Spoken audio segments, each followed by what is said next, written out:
तो मेरा यह है कि जब तक ओनरशिप नहीं होगी, आप उस स्कूल को ओन नहीं करेंगे, आप जाएंगे वो देख जाके जो स्कूल हमने निकाल दिए जो अली मादिल शेख करते थे यहां पे, आज मुझे नहीं पता कि वो साहब जो है वो जहां बैठ के वो फड़कियां मारते थे, आज वहां पे भैंसे बंधी हुई, वहां पे भैंसे बंधी हुई जहां अली मादिल शेख बैठते थे। ये जाके वो स्कूल दिखाते थे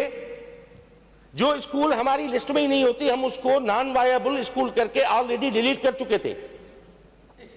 वो निकाल चुके थे स्कूल, वो लिस्ट में ही नहीं थी, वो जाके वहां पे दिखा रहे हैं ये आलम है, ये स्कूल में है, ये फला में है। या आप थोड़ा जाके एक वो स्कूल भी दिखाते जहां पे गरीबों के बच्चे पढ़ रहे हैं, वो बच्चे पढ़ रहे हैं जो आज भी पाकिस्तान के कॉम्पिटिटिव एग्जाम में सीएसएस में रेशियो 90% सिंध से पास होने वाला गवर्नमेंट स्कूल्स का है, प्राइवेट स्कूल्स का नहीं है। हमने जब टीचिंग की टेस्ट ली सबसे